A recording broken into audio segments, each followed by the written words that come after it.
अंदाज से शिराजा बखेरा गया है और एक फरीक को, एक पार्टी को बाहर निकालने की जो है मज़मूम काविश की गई है। इलेक्शन कमीशन का ये सेहरा है, तुर्रा इम्तियाज़ है। ये भी उन फैसलों की तरह एक स्याह फैसला मुतसबर होगा जो पाकिस्तान की अदलिया की तारीख में जो है मुंजबित हुए हैं। कोई एक वजह बता दें जिसको पॉइंट को लेकर काजी साहब इस बल्ले को देते हैं निशान। 230 लोग बाहर निकाल दिए हैं और ये मुझे बताएं, इलेक्शन कमीशन हेडमास्टर है क्या? इलेक्शन कमीशन अब मॉनिटर करेगी कौन सदर होना चाहिए, कौन सेक्रेटरी होना चाहिए, कौन प्रेसिडेंट होना चाहिए सियासी जमातों की? क्या वो जो है जो 10 जजेस जिन्होंने फैसला किया था, पार्टी भी प्रूव कर देती है ना कि ये दुरुस्त इंतखाबात हुए। अच्छा चलें, इंतखाब में कुछ चले तसाहल है। ये कौन होते हैं? मैंने खुद कराए हैं। इसी तरह इंतखाब हुए थे पीपल्स पार्टी के। एक ही हमेशा नामजद जिसको करते हैं वही आता है सिर्फ। नहीं, आया था चेयरमैन। बता दिया कि पीपल्स पार्टी और पीटीआई में कोई फर्क नहीं, नून के भी ऐसे ही होते हैं। कभी नून के मुकाबले में खड़ा हुआ है, बाकी और भाई जिस तरह से अपना इलेक्शन, फर्क नहीं है। इमरान खान जो दावा करते हैं वो गलत है। आपके सवाल फर्क नहीं है सर। फिर ये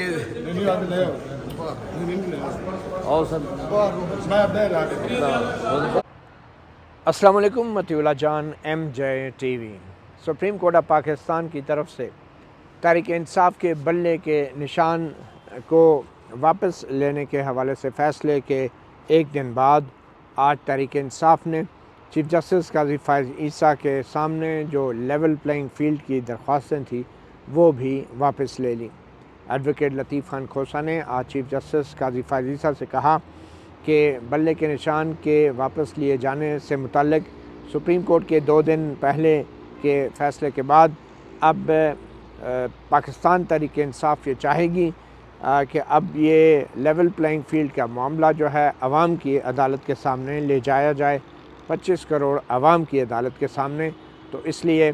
तहरीक इंसाफ सुप्रीम कोर्ट से लेवल प्लेइंग फील्ड के हवाले से अपनी दरख्वास्तें वापस लेती है। एडवोकेट लतीफ़ खान खोसा ने बैन सतूर ये चीफ जस्टिस पे वाज़े भी किया कि अब तहरीक इंसाफ को बतौर दरख्वास्त गुज़ार चीफ जस्टिस काजी फ़ाइज़ ईसा के इस बेंच पर एतमाद नहीं है, जिस पर चीफ जस्टिस काजी फ़ाइज़ ईसा के पूछने पर एडवोकेट लतीफ़ खान खोसा ने वाज़े किया कि वो लेवल प्लेइंग फील्ड के हवाले से अपनी दरख्वास्तें वापस लेना चाहते हैं। और चीफ जस्टिस काजी फ़ाइज़ ईसा ने इस मुख्तसर गुफ्तगू के बाद जो लेवल प्लेइंग फील्ड के हवाले से तहरीक इंसाफ की दरख्वास्तें थी उनको वापस लेने की बुनियाद पे ख़ारिज कर दिया है।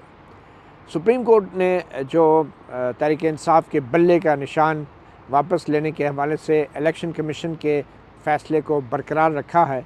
उस पर मुख्तलिफ़ राय आ रही हैं। ज़्यादातर लोग जिनका बराह रास्त ताल्लुक़ इंसानी हकूक़ से है, जिन्होंने इंसानी हकूक़ पे काम किया है, वो ये समझते हैं और वो ये कह भी रहे हैं। हमारे यहाँ ह्यूमन राइट्स कमीशनर पाकिस्तान है और सीनियर वकला हैं कुछ एडवोकेट सलाउद्दीन अहमद। उनकी ये राय है कि सुप्रीम कोर्ट ने ये फ़ैसला करके जो लेवल प्लेइंग फील्ड थी या जो आइन के आर्टिकल 17 में शहरियों के तंजीम साजी का हक़ था, ये उसके मुनाफी ये फ़ैसला किया है। और सुप्रीम कोर्ट अगर चाहती तो ये फ़ैसला मुल्क में आम इंतखाबात यानी 8 फरवरी के इंतखाबात के बाद तक भी मौखर किया जा सकता था। इसमें कोई शक नहीं कि तहरीक इंसाफ ने अपने पार्टी के आइन के मुताबिक और इलेक्शन के जो कवानीन हैं, जो इलेक्शन एक्ट है, उसके मुताबिक शायद अपनी जमात के अंदर के जो इंतखाबात हैं वो नहीं करवाए। और उसमें बहुत सारे सवालात चीफ जस्टिस काजी फ़ाइज़ ईसा भी पूछते रहे। मगर फिर सवाल ये पैदा होता है कि अगर एक तहरीक इंसाफ ने ऐसे इंतखाबात नहीं करवाए तो क्या बाकी तमाम सियासी जमातों ने ये इंतखाबात करा रखे थे या नहीं? और फिर सवाल ये भी पैदा होता है कि अगर तहरीक इंसाफ ने आज से 2-3 साल पहले भी उनको मौका दिया गया था 2021 में भी कि वो इंतखाबात कराएँ और उन्होंने मोहलत मांगी थी कोरोना के बायस वो इंतखाबात नहीं करा पा रहे और उन्हें मोहलत मिली भी थी, तो उसके बावजूद भी इंतखाबात क्यों नहीं कराए? तहरीक इंसाफ की गलतियाँ अपनी जगह, मगर फिर कानूनदान और इंसानी हकूक़ के जो अलमबरदार तंजीमें हैं उनका ये कहना है कि सुप्रीम कोर्ट ने ये जो बल्ले का निशान तहरीक इंसाफ से वापस लिया है, ये किसी सियासी जमात को सज़ा नहीं दी बल्कि आम लोगों को, आम शहरियों को, आम वोटरों को सज़ा दी है जिन्होंने बैलेट पेपर पे बल्ले का निशान देख के अपनी राय कायम करनी थी। कुछ लोगों ने बल्ले के निशान को वोट डालने के लिए बल्ले के निशान पे मोहर लगानी थी और कुछ लोगों ने इस बात को यकीनी बनाना था कि वो बल्ले को वोट नहीं देना चाह रहे, तो इसलिए बल्ले का निशान उनके लिए भी ज़रूरी था। तो जो बल्ले का निशान है या किसी भी सियासी जमात के इंतखाबी निशान होते हैं बैलेट पेपर के ऊपर, वो सिर्फ़ किसी ख़ास सियासी जमात का नहीं होता, बल्कि वो आम शहरियों के समझने और फ़ैसला करने की वोट का फ़ैसला करने की जो अमल है उसमें मददगार होता है। इलेक्शन कमीशन ऑफ पाकिस्तान ने जो बल्ले का निशान वापस लिया, उस फ़ैसले के ऊपर भी बहुत सारे सवालात उठ रहे थे और ये तवक्को की जा रही थी कि सुप्रीम कोर्ट ऑफ पाकिस्तान, जिसने आइन के दिफा का हल्फ उठाया हुआ है, वो आइन पाकिस्तान की तशरीह करते हुए आर्टिकल 17 की तशरीह करते हुए शहरियों के तंजीम साजी के हक़ की तशरीह करते हुए ये करार देगी कि गो के तहरीक इंसाफ ने अपने आइन के मुताबिक और इलेक्शन के कुछ कवानीन के मुताबिक अपना इंतखाबी अमल नहीं करवाया, मगर इसके बावजूद भी आइन का जो आर्टिकल 218 है, जो इलेक्शन कमीशन को मुल्क में साफ़ और शफाफ इंतखाबात कराने का पाबंद करता है, उसको अख्तियार देता है, उसके तहत साफ़ और शफाफ इंतखाबात का तकाज़ा है कि तमाम सियासी जमातें अपने रवायती इंतखाबी निशानात के साथ ये इलेक्शन लड़ें।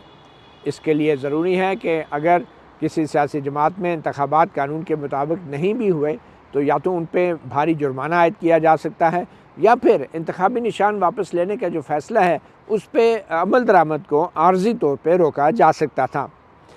जैसा कि ये तवक्को भी की जा रही थी कि सुप्रीम कोर्ट ऑफ पाकिस्तान गो के तहरीक इंसाफ के अंदर होने वाले इंतखाबी अमल को कानून के मुताबिक नहीं समझती, वो तहरीक इंसाफ के ख़िलाफ़ बल्ले का निशान वापस लेने का जो इलेक्शन कमीशन का फ़ैसला है उसको मुअत्तल करेगी और उसको इलेक्शन के बाद तक उस पे ऊपर कोई अपनी फ़ैसला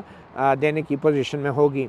क्योंकि मामला सिर्फ इलेक्शन के एक्ट के मुताबिक पार्टीज़ के अंदर, सियासी जमातों के अंदर इलेक्शन कराने का नहीं, ये मामला एक ये भी आइनी और कानूनी सवाल इसी मामले से जुड़ा है कि आया जो इंतखाबी निशान है वो किसी सियासी जमात से इलेक्शन से पहले छीना जा सकता है या नहीं, और आया अगर इलेक्शन का जो निशान है किसी सियासी जमात का वो अगर इलेक्शन कमीशन वापस लेता है तो क्या वो सज़ा जो है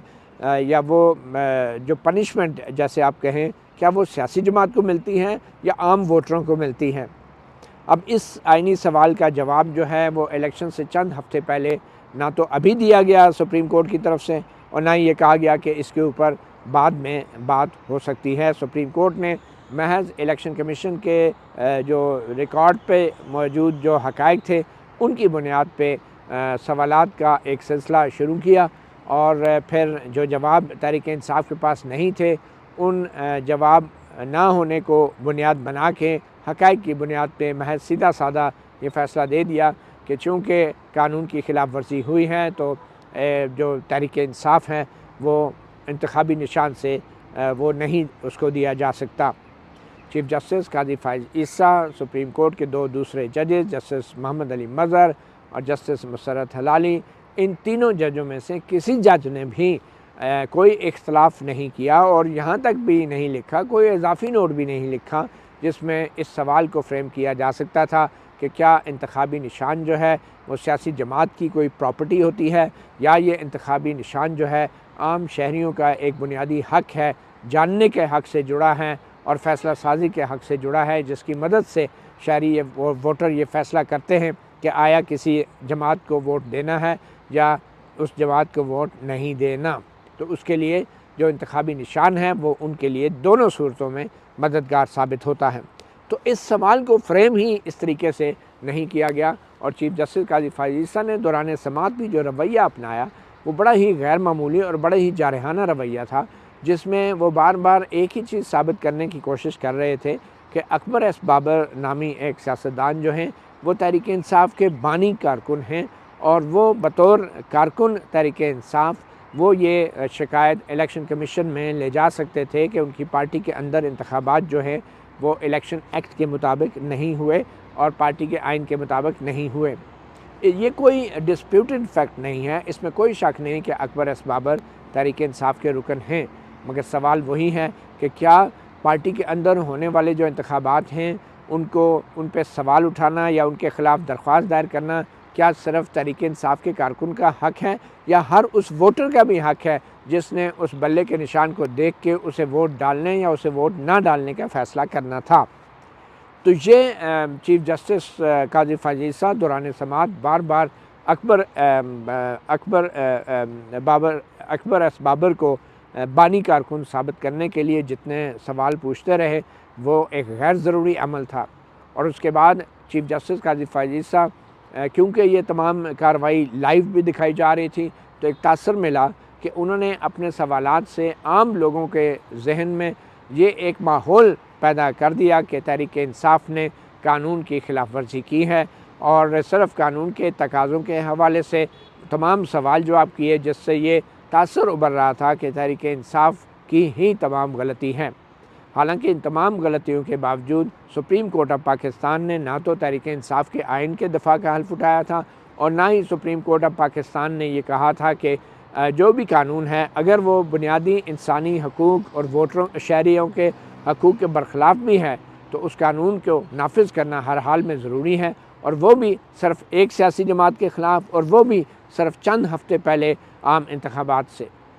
तो ये वो सवालात हैं और तवक्को ये की जा रही थी कि चीफ़ जस्टिस काजी फ़ाज़िल ईसा आइन के आर्टिकल 17 और शहरियों के तंजीम साजी के हक़ के हवाले से भी कोई फ़ैसला देंगे, मगर जो मुख्तलिफ़ हुक्म आया है उससे यूँ लगता है कि किसी, अब अगर इसको सादा अल्फाज में बयान किया जाए कि किसी हेड मास्टर ने या किसी मुम्तहिन ने किसी उस्ताद ने किसी पर्चे की मार्किंग करते हुए मल्टीपल चॉइस क्वेश्चन को देखा है कि किस स्टूडेंट ने टिक सही कितने टिक किए हैं और कितने गलत टिक किए हैं और उनका मार्क्स टोटल करके सुप्रीम कोर्ट ने बता दिया है। तो सुप्रीम कोर्ट ऑफ पाकिस्तान ने मल्टीपल चॉइस क्वेश्चन के पर्चे की नंबरिंग नहीं करनी थी। सुप्रीम कोर्ट ऑफ पाकिस्तान ने ये भी बताना था कि मल्टीपल चॉइस क्वेश्चन जो दिए जा रहे हैं स्टूडेंट्स को, क्या वो आइन के किसी बुनियादी हक़ के मुतसादिम तो नहीं है।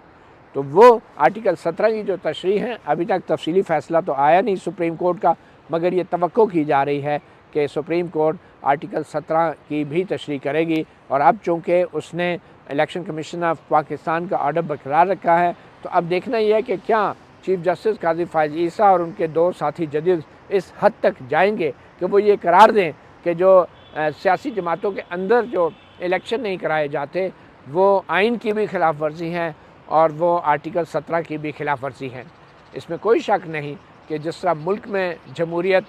जो है और जमहूरी अमल का शफाफ होना ज़रूरी है, इसी तरह सियासी जमातों के अंदर भी सियासी अमल और इंतखाबी अमल का शफाफ होना ज़रूरी है। मगर फिर सवाल ये पैदा होता है कि क्या सियासी जमातों के अंदर जो इंतखाबी अमल होता है, क्या उसको उसकी शफाफियत पे राय देना, क्या वो इलेक्शन कमीशन या सुप्रीम कोर्ट ऑफ पाकिस्तान का हक़ बनता है या नहीं। क्या ये सुप्रीम कोर्ट ऑफ पाकिस्तान का अख्तियार है कि जिसने पाकिस्तान के आइन के दफ़ा का हल्फ उठाया है कि वो सियासी जमातों के आइन को भी उसी तरह सख्ती से नाफिज करें और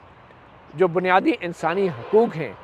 जो कि शहरियों के तंजीम साजी के हकूक़ हैं, उनको सियासी जमातों का हक़ तस्वर करके एक सज़ा के तौर पर उन हकूक़ को छीना जा सके। तो ये वो आइनी सवालात हैं जिनका जवाब अब देखना यह है कि चीफ़ जस्टिस काजी फ़ाज़िल ईसा अपनी तफसीली वजूहात और तफसीली फ़ैसले में क्या देते हैं। मगर जो मुख्तसर हुक्म आया है उसका एक रद्द-ए-अमल आज ये भी आया कि जो तहरीक इंसाफ की लेवल प्लेइंग फ़ील्ड की दरख्वास्त थी, वो लेवल प्लेइंग फ़ील्ड की दरख्वास्त भी चीफ़ जस्टिस ऑफ पाकिस्तान के सामने से वापस ले ली है और चीफ़ जस्टिस काजी फ़ाज़िल ईसा और दीगर दो जजों के ऊपर अदम एतमाद का आज इज़हार भी किया गया। मगर आज जब लेवल प्लेइंग फ़ील्ड का केस लगा तो जस्टिस मुसर्रत हलाली को कुछ थोड़ा सा शायद एहसास हुआ या ख़्याल आया, तो आज उन्होंने अपने रिमार्क्स में इलेक्शन कमीशन से ये कहा कि लगता है कि इलेक्शन कमीशन सिर्फ़ एक ही सियासी जमात यानी तहरीक इंसाफ के पीछे पड़ा हुआ है। मगर किसी ने क्या खूब कहा कि ये बात जो इंतखाबी निशान के हवाले से केस के अंदर ये आनी चाहिए थी। अगर तफसीली वजूहात में क्या जस्टिस मुसर्रत हलाली अब कोई इजाफ़ी नोट लिखेंगी, क्योंकि बज़ाहिर इख्तलाफी नोट तो हो नहीं सकता, क्योंकि जो मुख्तसर फ़ैसला आया है इलेक्शन के सिंबल के हवाले से जो क्रिकेट का बल्ला वापस लिया गया है उसमें जस्टिस मुसर्रत हलाली ने इख्तलाफ नहीं किया। तो क्या महज कोई इजाफ़ी नोट होगा? जिसमें थोड़ा सा हिसाब बराबर करने के लिए यही सवाल उठाया जाएगा कि लगता है कि इलेक्शन कमीशन जो है वो सिर्फ एक ही जमात यानी तहरीक इंसाफ के पीछे पड़ा है। आज की नई डेवलपमेंट ये है कि तहरीक इंसाफ के एक सीनियर वकील और उनके उम्मीदवार एडवोकेट शोएब शाहीन की तरफ से ये ऐलान किया गया है कि जो तहरीक इंसाफ है वो सुप्रीम कोर्ट के बल्ले का निशान वापस लेने के फ़ैसले के ख़िलाफ़ अब नज़रसानी की दरख्वास्त भी दायर करेगी। अब नज़रसानी की दरख्वास्त का मतलब ये है कि जो नज़रसानी होती हैं वो सुप्रीम कोर्ट के उन्हीं जजों के सामने लगाई जाती हैं जिन जजों ने अपना सुप्रीम कोर्ट का पहला फ़ैसला दिया होता है। तो अब ये नज़रसानी की दरख्वास्त अगर तहरीक इंसाफ की तरफ से दायर भी की जाती है तो ये चीफ जस्टिस काजी फायज़ ईसा, जस्टिस मोहम्मद अली मज़हर और जस्टिस मुसर्रत हिलाली के सामने ये नज़रसानी की दरख्वास्त दायर की जाएगी और नज़रसानी की दरख्वास्त के लिए 30 दिन का वक्त मुकर्रर है और 30 दिन के अंदर ये दरख्वास्त दायर होनी है, मगर लगता है कि तहरीक इंसाफ इसको जल्द ही दायर करेगी।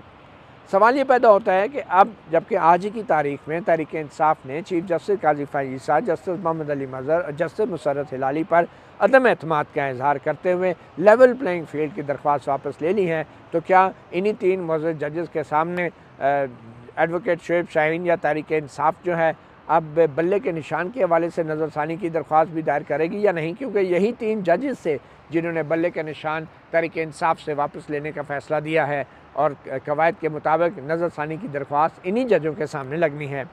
ये भी एक बड़ा तज़ाद होगा और एडवोकेट लतीफ़ खोसा ने बज़ाहिर तो एक दरख्वास्त वापस ले के एक दुरुस्त फ़ैसला किया, क्योंकि उन्होंने अपनी राय का इजहार किया कि जो 3 मुअज़्ज़ज़ जजेस हैं ये बज़ाहिर वो कह नहीं पाए, मगर वो कहना भी चाह रहे थे कि ये मुतअस्सिब हैं, ये बाइस्ड हैं, मगर अब नज़रसानी की दरख्वास्त भी इन्हीं 3 जजेस के सामने लगाई जानी है। तो अब देखना यह है कि अगर ये नज़रसानी की दरख्वास्त लगती है तो चीफ जस्टिस काजी फायज़ ईसा क्या ये सवाल उठाएंगे कि भाई आपने मेरे सामने से लेवल प्लेइंग फील्ड की दरख्वास्त इसलिए वापस ली कि आपको मेरे पे एतमाद नहीं, तो अब बल्ले के निशान के हवाले से हमारे फ़ैसले के ख़िलाफ़ नज़रसानी की दरख्वास्त कैसे आप मेरे सामने ही लगवा रहे हैं। अब ये और बात है कि नज़रसानी के कवायद की ये मजबूरी है कि जो जजेस फ़ैसला करते हैं नज़रसानी भी उन्हीं जजेस ने सुनना होती है। बहरहाल ये आज की बड़ी ही एक दिलचस्प डेवलपमेंट है, मगर इसमें कोई शक नहीं कि जस्टिस फायज़ ईसा और दीगर 2 साथी जजेस ने जो बल्ले का निशान वापस लेने का फ़ैसला किया है वो एक एक्सट्रीम एक्शन है। वो इस चीज़ को नज़रअंदाज किया गया है कि आइन के मुताबिक साफ़ और शफ़ाफ इलेक्शन कराना वो ज़्यादा मुकद्दम है और ज़्यादा अहमियत का हामिल है, बजाय इसके कि किसी सियासी जमात ने अगर कोई कानून की खिलाफ वर्जी की है इंतखाबी अमल के हवाले से तो उससे इंतखाबी निशान छीन कर उसको सज़ा दी जाए। और जैसे मैंने पहले कहा, इंतखाबी निशान छीनना किसी सियासी जमात के लिए सज़ा नहीं, बल्कि ये अवाम के लिए सज़ा है, ये वोटरों के लिए सज़ा है जिनके लिए बैलेट पेपर के ऊपर ये फ़ैसला करना मुश्किल हो जाएगा कि आया बल्ले को वोट देना है या नहीं भी देना। मतियुल्लाह जान MJ TV से इतना ही, इजाज़त दीजिए। अल्लाह हाफिज़।